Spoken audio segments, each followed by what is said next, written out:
tudo bem com vocês? Eu sou a Ana Jeremias e nós estamos falando direto da Espanha. Hoje eu estou recebendo uma pessoa incrível, um amigo muito especial, meu colega de profissão, meu colega de faculdade. A gente nem vai falar muito tempo, quanto tempo a gente tem de amizade, né, André? Antes da gente falar, a gente entrega. A gente entrega, a gente vai falar que é um pouco mais que 10 anos, né? Tá bom, assim. Tá bom, tá bom. O André é jornalista, é o André Lucia, ele é de Americana e nós estamos falando direto da Espanha. E ele vai falar direto de Barcelona, jornalista, roteirista, ator.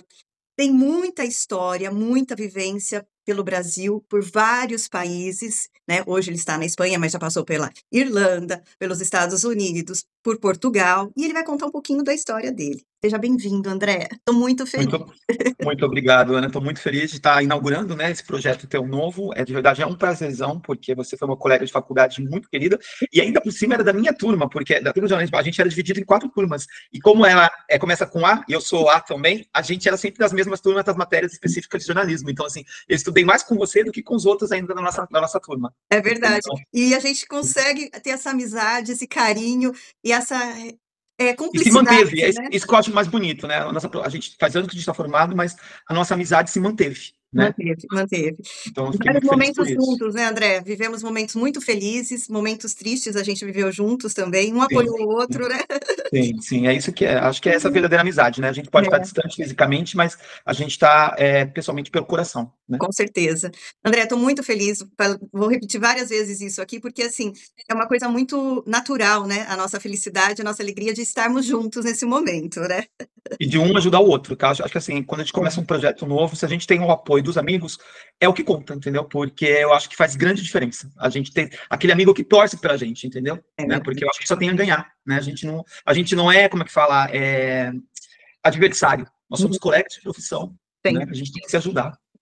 André, conta um pouquinho da sua história, né? Como você começou a fazer as suas viagens e seus intercâmbios, né? Qual foi seu primeiro desafio fora do Brasil?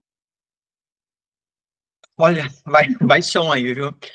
Mas a primeira vez que eu saí do Brasil, que eu decidi sair por uma questão pessoal, fiquei pouco tempo, mas foi a minha primeira experiência, primeiro voo internacional, foi em 2001. Eu fiquei pouquinho tempo, fiquei em Portugal, mas foi a minha primeira experiência profissional fora do Brasil. Eu tinha acabado de fazer um documentário no Brasil, porque era o meu sonho na faculdade de jornalismo. Quando a gente faz faculdade, a gente tem que entregar o nosso TCC. E durante os 4 anos de faculdade, eu já tinha, desde o primeiro dia de aula, quando a gente teve aula com o Celso Falaschi, eu já tinha em mente mais ou menos o que eu queria. Eu queria fazer um vídeo sobre pessoas excluídas pela sociedade. Só que, no último ano da faculdade, no último semestre, o que aconteceu? Eles não permitiam que você fizesse o vídeo sozinho, você tinha que ter grupos para fazer de até 3 pessoas. E eu não conseguia encontrar, cada um tinha seu próprio projeto, eu não conseguia encontrar um grupo que se encaixasse aí nesse meu projeto, né? Então, eu tive que fazer uma outra coisa na época, mas eu fiquei com aquilo na cabeça, até que 2 anos depois de formado, graças a Deus eu consegui, por um projeto em Americana. Meu primeiro projeto profissional como jornalista foi esse documentário, que chama Quem Somos Nós?, que fala sobre excluídos pela sociedade. E eu fiquei com aquilo na minha cabeça. Eu fiquei com aquilo na minha cabeça porque eu sempre gostei muito da questão social, eu sempre gostei muito de trabalhar essas pautas sociais, né? Então, minha trajetória toda, se você for ver, em redação principalmente, sempre as minhas pautas foram para o lado social. Claro que eu cobri de tudo, mas eu sempre busquei fazer as minhas especiais pelo lado social. Tanto é que o Prêmio Nacional de Jornalismo que eu ganhei foi com uma matéria também focando na questão social. Que Então, assim, incrível. quando eu decidi sair do Brasil, eu já tinha trabalhado muita coisa já tinha trabalhado em muitas redações, assessorias de imprensa, mas faltava essa experiência, essa coisa internacional, porque eu sempre, quando eu ainda estava na faculdade, eu via, por exemplo, o Fantástico, que é um programa que eu gosto bastante, e eu via aqueles correspondentes morando fora, e eu brincava com uma outra colega nossa, a Aline, falou assim, olha, um dia eu vou chegar no Fantástico, eu vou chegar não sei aonde, eu quero fazer isso, eu quero viver, eu quero cobrir uma guerra, eu quero estar num local, eu quero fazer alguma coisa diferente, eu quero sair dessa zona de conforto. E daí eu estava morando, na época eu estava morando em Florianópolis, era 2008, e a sucursal do jornal foi fechada, né? Eu primeiro morei em Joinville, e depois de Joinville eu mudei para Floripa. E daí a sucursal ia ser fechada do jornal, que é do grupo RBS. Daí foi o passaporte ideal para eu decidir sair do Brasil. E fui fazer meu primeiro intercâmbio, que foi para a Irlanda, foi para Olha, Dublin. Eu nunca, de verdade, já tinha ouvido falar da Irlanda, mas eu não sabia nada de Dublin, não sabia, não imaginava nada. Assim, nem caí nos de filmes, gaiato. nem Oi? nos filmes.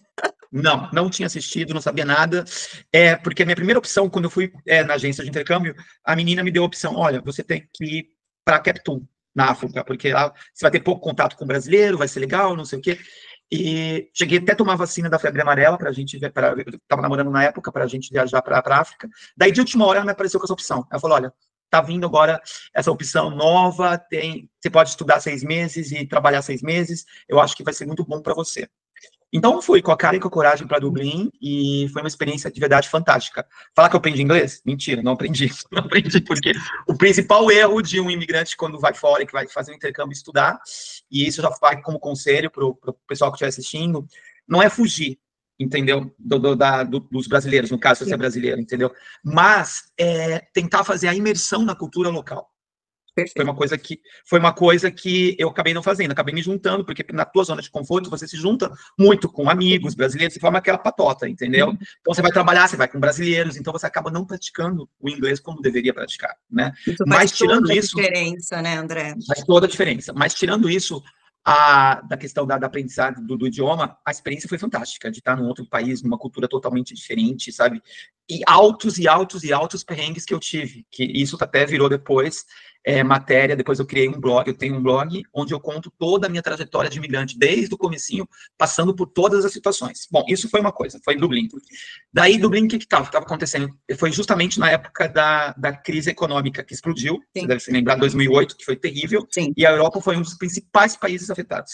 Então, você não conseguia emprego, você não conseguia nada para fazer. Então, nem faxina, que é o que eu fazia na época, eu conseguia. Para a gente sobra subempregos, entendeu? Para os estrangeiros sobram subempregos. Ou é faxina, ou é trabalhar de garçom, é o que tinha para gente, mas nem isso a gente conseguia. Daí, na época, o meu ex-namorado, ele conseguiu uma entrevista no Boticário de Portugal, e a gente decidiu ir para lá com a cara e com a coragem também, sabe? Eu mesmo sem emprego. E quando eu cheguei lá no país, eu consegui um trabalho também como gerente dessa empresa, entendeu? Eu nunca tinha trabalhado com vendas. Para mim era uma coisa totalmente diferente. Minha vida toda eu tinha trabalhado como jornalista. E, modéstia à parte, eu entrei nesse projeto. A minha loja era uma das piores do grupo, de 55, e com 3 meses de trabalho, ela passou para as 5 primeiras colocações do grupo. Incrível. Então, assim, tudo isso foi me dando força, sabe? Falei assim, olha, é um estrangeiro, é um imigrante, é um menino que cai, mas levanta, entendeu? Eu nunca deixei que as coisas me abalassem. Quer dizer, pode vir as lutas, mas eu tô sempre levantando. Eu acho que é isso que é o legado que eu quero deixar, sabe? Assim, de sempre, minha mãe me passou isso, sabe? Então, assim, a gente pode cair, mas a gente tem sempre motivo para levantar e sorrir de novo e seguir em frente. Então, assim, daí a gente ficou um tempo em Portugal, mas acabamos voltando quando venceu o nosso visto de estudante na Irlanda, e voltamos para o Brasil. Mas eu voltei triste. Eu voltei triste porque eu não queria voltar. Daí foi aquele bichinho que morde muitas pessoas quando estão fora. Que a gente fala assim, quando você experimenta uma vez, a tua vida muda, entendeu? E realmente mudou. Eu nunca mais consegui me acostumar a ter uma rotina, a ficar só num lugar, entendeu? Não consegui. Voltei para o Brasil, trabalhei em outros jornais, em outras redações, tive experiências fantásticas, mas sempre com esse desejo de sair, de voltar, de viver outras culturas, sempre. E eu estava no meu auge como repórter no jornal, tinha acabado de ganhar meu prêmio como melhor jornalista naquele ano, estava muito feliz. A Gazeta de Piracicaba me deu muitas oportunidades, as melhores oportunidades profissionais que eu tive até hoje, as pautas que eu sempre sonhei, eu consegui fazer com eles. Então, eu agradeço muito, especialmente a Ângela, que foi minha editora, que é meu anjo aqui na Terra. Ela sempre me deu as melhores oportunidades profissionais. Eu estava no auge, mas algo me chamava fora, entendeu? Acho que era a minha missão de vida mesmo. Então, daí eu decidi pedir demissão, estava muito bem, mas decidi pedir demissão do jornal e fui para o novo intercâmbio para os Estados Unidos. Daí fiquei 3 meses estudando lá também numa universidade, fazendo trabalhos. Daí que surgiu também uma das minhas séries internacionais, que era O Sonho Americano. Foi a primeira série internacional com brasileiros que vivem fora. Depois do Sonho Americano veio o Sonho Italiano, e veio o Sonho Espanhol, e veio o Sonho Francês também. Que chique, lindo. Sempre contando a vida de brasileiros que moram no exterior. E daí, depois dos Estados Unidos, voltei para o Brasil, fiquei mais um tempo no Brasil. E daí, em 2015, o que aconteceu? Já quis sair de novo. Eu comecei a correr atrás da minha cidadania italiana e falei, vou para a Itália. Vou ficar um tempo lá para tirar o meu passaporte. Fui para a Itália, consegui tirar o passaporte, fiz minha outra série internacional de jornalismo lá e voltei. Mas daí, 2015, eu costumo dizer que foi o divisor de águas na minha vida, né? Foi, assim, o ano mais difícil de toda a minha vida, porque 3 meses depois que eu voltei, eu perdi minha mãe. Minha mãe morreu numa fatalidade diante de mim. E aquilo me fez entrar, assim, numa depressão. Eu estava fazendo pós-graduação também no Rio. No começo eu ia e voltava, depois comecei a morar no Rio de Janeiro. E aquilo me deixou, assim, profundamente deprimido. né? Eu não queria mais viver, eu tinha perdido a esperança, o brilho nos olhos, assim, porque eu não esperava, da forma como foi, eu não esperava. Porque minha mãe era muito jovem, ela morreu com 56 anos, Muito sabe, assim, ela tinha 56, entendeu? Ela tinha uma vida pela frente, sabe, assim, cheia de sonhos, de coisas assim, então aquilo me deixou muito revoltado, muito frustrado.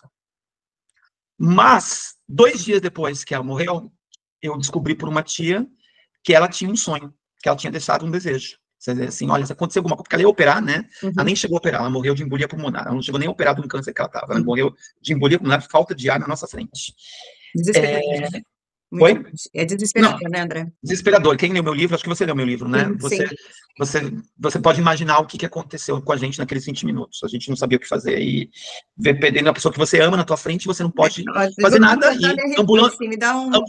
ambulância não chega, a polícia não chega, ninguém chega e a pessoa que você ama tá indo na tua frente. É horrível, sabe? Horrível. Mas, daí, depois que a minha tia me contou isso, eu falei, imagina, eu não tenho condições de fazer isso, né? Por quê? A minha mãe queria que contasse a vida dela num livro para ajudar outras pessoas a nunca desistirem de viver. Mas daí as pessoas podem se perguntar, mas por que contar só porque ela morreu, não sei o quê? Qual a diferença dela para outras pessoas? Não, não é isso. É que ela, com 36 anos, ela perdeu o movimento dos pés num acidente que 2 rapazes embriagados, menores de idade, correram a moto e atropelaram ela, entendeu?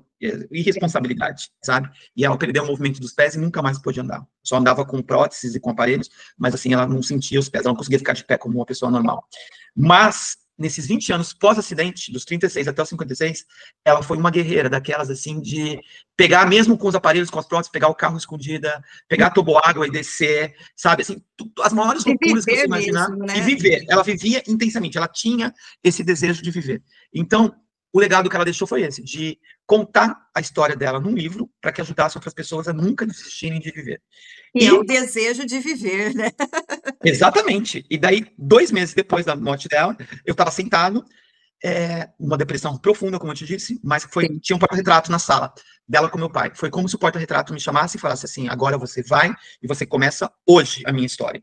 E eu arrepio quando eu falo isso, porque é verdade, foi exatamente Sim. assim. Eu sentei diante, numa mesa como eu estou agora, diante do computador e comecei a escrever. Mas assim, é uma coisa tão mágica, tão estranha, porque coisas que eu não tinha vivido, porque eu não tinha nascido ainda, foram vindo na minha cabeça como se ela estivesse psicografando o livro, entendeu? Sim. E eu fui escrevendo. Esse processo, Ana, durou 1 semana e meia. Em 1 semana e meia eu escrevi o livro. 1 semana e meia eu escrevi o livro. Sim. Foi uma coisa visceral, eu não parava. Era de manhã, tarde, noite, Uma manhã, tarde, força noite, manhã, assim. tarde. Sim, eu só pensava nisso, eu só respirava isso.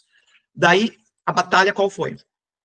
Naquele final de ano, eu passei também numa masterclass que eu fui chamado, que eu nunca esperei passar, porque era muito concorrido, e era um sonho também. Além de jornalista, eu sempre quis ser autor de novelas, né? Porque eu amo isso. E desde que eu tinha 14 anos, que eu tinha visto a primeira versão de Vale Tudo, que agora está passando no remake, eu já tinha esse desejo de ser autor de novelas, Sim. né?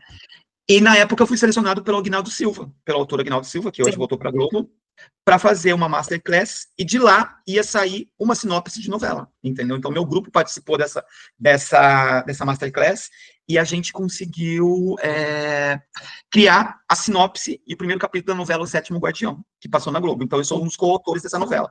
Então, assim, naquele finalzinho de ano, eu fiquei muito feliz por isso, né? Porque foi uma coisa que eu não esperava. A minha cidadania também saiu naquele final de ano, mas eu estava profundamente triste pela morte da minha mãe. E mais nessa masterclass, eu acabei conhecendo o Silvio Sessô, que era um dos alunos, também um dos meus colegas, e ele tinha uma editora. E ele falou, não, vamos embora, vamos fazer o teu projeto, e eu topo lançar o teu livro. E daí, no comecinho de 2016, eu lancei o livro no Brasil, em Americana, mas eu quis fazer diferente. Eu quis fazer um lançamento como minha mãe merecia. O primeiro capítulo do livro, eu adaptei para um espetáculo de teatro, então uma atriz interpretou o papel da minha mãe. Nossa, Uma das cenas mais fortes do livro foi... Então, as pessoas, quando entravam aí no espaço, elas viam um espetáculo de teatro. Então, era de arrepiar, porque era como se minha mãe estivesse ali, assim. Foi uma coisa, assim, fora do normal. Um dos momentos, assim, mais impactantes da minha vida até hoje. Sem dúvida, se não o mais impactante. Sim. E, bom, lancei esse livro, mas daí, de novo, o que aconteceu? Daí veio a depressão, né? Porque, bom, eu estava infiltrado nesse projeto. E daí, de repente, o que aconteceu? Eu voltei a não ter nada para fazer. Daí Você que teve o veio... vazio, né? Veio esse vazio. Daí que veio esse desejo de voltar de novo para o exterior. Daí, eu estava numa relação de 10 anos, ele não quis voltar para o exterior, a gente acabou terminando a relação amigavelmente, e eu decidi voltar para Dublin. Voltei para Dublin, que é onde eu tinha feito o intercâmbio, fui para Dublin viver essa nova experiência, fiquei mais 7 meses lá, e consegui também fazer um grande evento, depois desse tempo, para a comunidade brasileira, também para os estrangeiros, lançando meu livro lá também em Dublin. entendeu? Então, assim, eu consegui lançar esse livro num evento e convidei somente artistas brasileiras, mulheres brasileiras, cada uma de diferentes áreas de dança, de música, de teatro, para fazer performance em homenagem à minha mãe. Também foi um lançamento lindíssimo que a gente fez lá em Dublin. Depois disso, eu falei, agora é hora de alçar voo de novo. O cigano aqui decidiu sair de novo. Eu tinha um amigo morando em Barcelona, aqui em Barcelona, e ele me falou, olha, eu acho que já deu, né? Já deu o que você tinha que fazer em Dublin. Eu acho que você merece agora uma vibe de uma cidade mais solar, mais positiva. Você precisa sair, porque Dublin é muito linda, gostosa, mas é uma cidade gris, né? Cinza, né? Cinza, chove muito, faz muito frio, chuva. Então, eu acho que você precisa de uma cidade solar. Você está nesse momento, você precisa viver isso. E daí eu decidi vir para Barcelona. Em 2017 eu cheguei aqui com essa proposta do livro, de lançar o livro em castelhano. Por uma série de fatores, eu ainda não consegui lançar esse livro até hoje, mas eu estou retomando esse projeto, já estou em conversações para estar traduzindo ele para o castelhano, e eu tenho um projeto mais ousado ainda, eu quero adaptar esse livro para um roteiro de cinema. Então, meu projeto, eu quero os dois, eu quero adaptar ele para o cinema e quero também traduzir ele para o espanhol. E nesse tempo todo de Espanha que eu estou, nesses 6 anos, eu tive idas e vindas, fui para o Brasil, fiquei 1 ano e pouco nesse meio tempo, mas sempre querendo voltar para cá.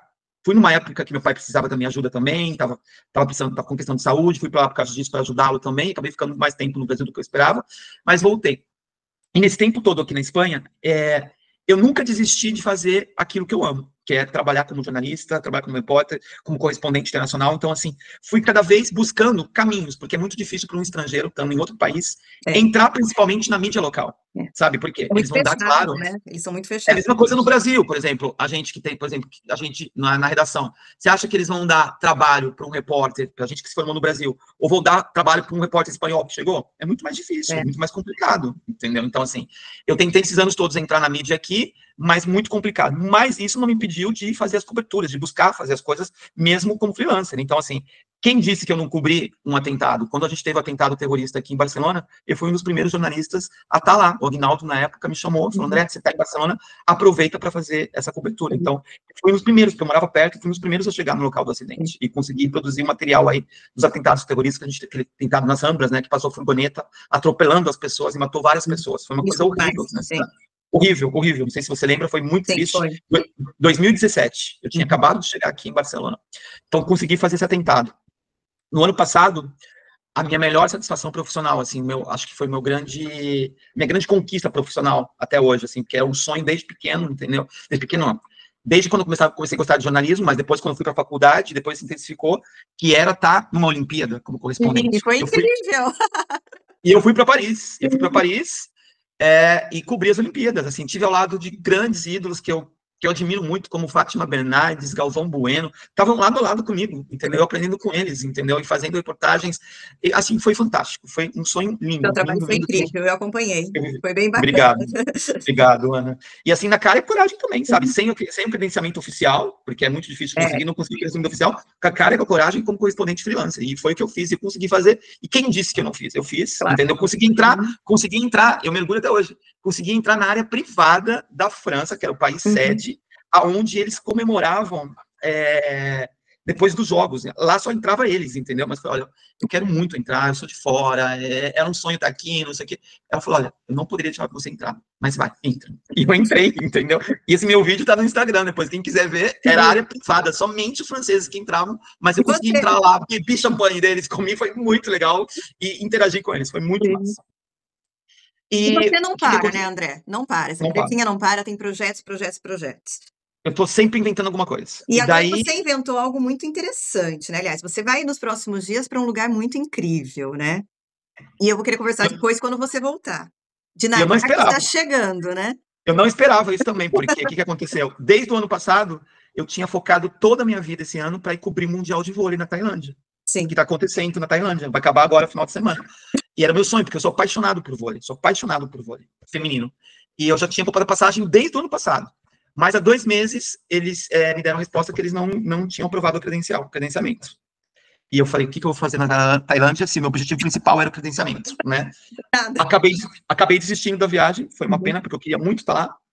Mas Deus é tão bom comigo, é tão maravilhoso. E não era para ser, André. Não era para ser. E veio uma coisa muito melhor, porque eu não esperava, caiu de gaiato no meu colo, um projeto aí, que uma amiga falou, olha, André, estão precisando de alguém que mora na Espanha, para um projeto internacional, patrocinado pelo Erasmus. Erasmus é como se fosse um conjunto de pós-graduação deles aqui, de toda a Europa, né? E eles querem que vá representar a Espanha num projeto de criadores de conteúdo. Então, se você for aprovado, você vai ficar confinado ao lado de 24 pessoas, criando conteúdo, storytelling, para impactar a vida de outros jovens ao redor do mundo, porque o projeto é para impactar a vida de jovens, não é só você aprender a criar conteúdo, você vai criar, mas com o propósito de você impactar, fazer diferença na vida de outros jovens. Então, tem toda a questão social que eu sempre busquei na minha vida jornalística, e ainda vou para um projeto que tem esse cunho social. Não tem coisa melhor que isso. Daí eu fiz a inscrição, num dia, no outro, veio a resposta que eu tinha sido aprovado.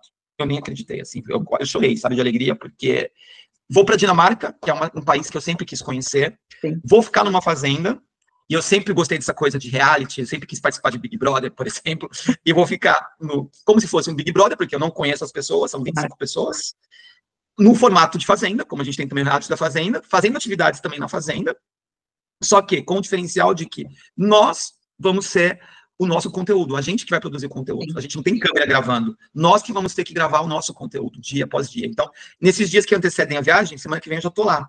Eu comecei a produzir uma série de conteúdos. Daqui a pouquinho, aqui de Barcelona, produzir conteúdo sobre a Dinamarca. Então, estou fazendo conteúdo já antes, quando eu estiver lá, vou fazer, e depois, quando eu voltar. Então, assim, eu só tenho que agradecer a Deus por isso, por essa oportunidade de eu estar indo para a Dinamarca, com tudo pago, sabe, transporte, hospedagem, alimentação, e ainda poder participar ao lado de 25 criadores de conteúdo daqui da Europa. Então, assim, acho que vai ser uma experiência fantástica. Sim. Eu costumo dizer que vai ser a maior experiência da minha vida até hoje. Um desafio, de verdade. Um desafio lindo, André. Seu trabalho sempre foi lindo, sua carreira, sua trajetória é incrível, né? A gente fala que muitas vezes a gente passa por momentos difíceis, mas vem a recompensa. Olha quantas recompensas você já teve e vai ter novamente agora, né? Amém, amém. A tua carreira também é linda, eu admiro muito o teu trabalho. Então, verdade, assim, André, é muito bom falar com você compartilhar com a gente essa história linda de vida, né?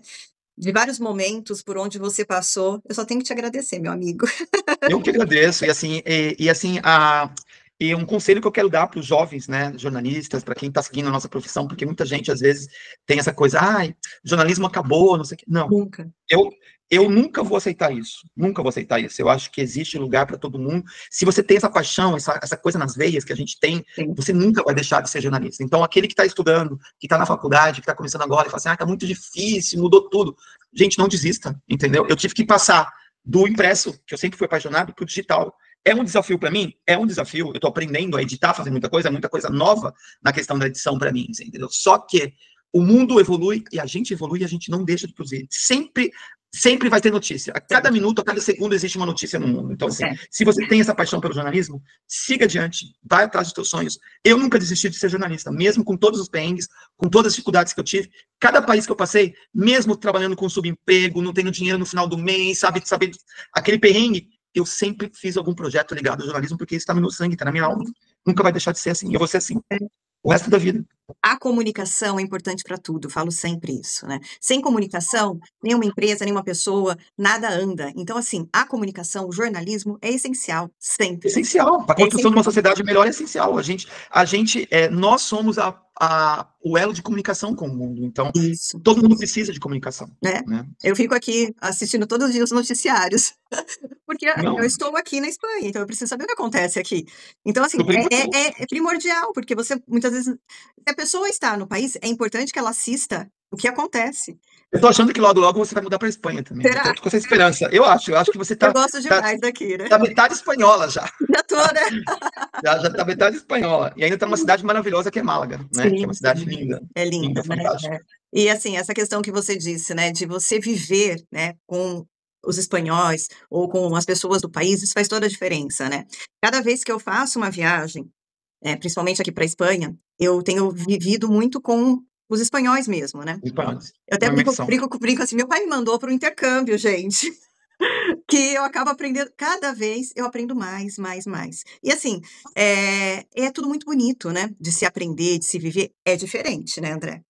Sim, totalmente. É uma cultura diferente. Tudo. Assim, cada país que eu vivi, assim, são culturas totalmente diferentes. A cultura da Irlanda, por exemplo, não tem nada a ver com a da Espanha. Da Espanha não tem nada a ver com a dos Estados Unidos. Dos Estados Unidos nada a ver com a Itália. Portugal, totalmente diferente. Mas acho que é isso que, no final das contas, soma, porque a gente vai crescendo como pessoa, né? Claro. A gente vai conhecendo pessoas diferentes. Eu fiz amigos pelo mundo todo. Eu tô muito feliz por isso. Isso é muito bom. sabe? Hoje eu vejo que eles estão felizes por mim, estão vibrando por mim, porque eles sabem que eu estou seguindo os meus sonhos. Então, eu oriento todos a não deixarem seus sonhos de lado. A gente pode, se a gente tiver fé, tiver Deus no coração, a gente sabe que a gente pode, a gente vai conseguir. Com certeza. André, muito obrigada mais uma vez. Foi incrível falar com você hoje. Eu que agradeço. Eu que agradeço. Eu desejo muito, muito, muito sucesso no teu projeto. Sucesso para você também, uma excelente viagem. Vai me contando tudo e quando você voltar... Não, me acompanha, pede para os teus seguidores também me acompanharem nas redes. Fala qual que é a sua arroba, eu vou deixar aqui também para o pessoal. Né? Tá, do Instagram é @AndréLuicia, é onde eu estou mais postando material. Então, gostaria muito que vocês seguissem, porque eu estou postando agora o antes da preparação para a viagem. Diário de bordo, os bastidores, depois vocês vão ver lá também. Então, vão ver lá que é o legal, o dia a dia, a minha convivência nessa fazenda, como que vai ser, e o depois também. Então, acho que vai ter muito material legal aí, de curiosidade, de bastidores. Para quem gosta de vida fora do país, que quer saber como que é, culturas diferentes, choque de realidade, eu acho que vai ter um material bastante legal aí para acompanhar nos próximos dias. Gastronomia, né, André? Ai, que delícia! Não, sem contar que é um desafio para mim, porque durante os dias que eu estiver lá, é tudo vegano. E eu não sou vegano, então a gente só pode comer comida vegana, entendeu? E então, vai ser um desafio para mim também. Fora a barreira do idioma, tudo em inglês. Então, assim, é outro desafio que eu vou vencer, sabe? Que eu vou tentar vencer, porque meu inglês ainda não tá como eu queria. Mas você vai superar tudo, você vai ver só. Sim, sim. Já superei tanta coisa pior, entendeu? A gente tira de letra quando a gente quer. Quando a gente tem vontade no coração, a gente tira de letra. E quando voltar, eu quero te contar, fazer uma nova live para te contar como foi. André, mais uma vez, muito obrigada. Beijos. Beijos, beijos, beijos. Beijos. Buenas tardes a todos. Buenas tardes a todos. Beijo. Beijo.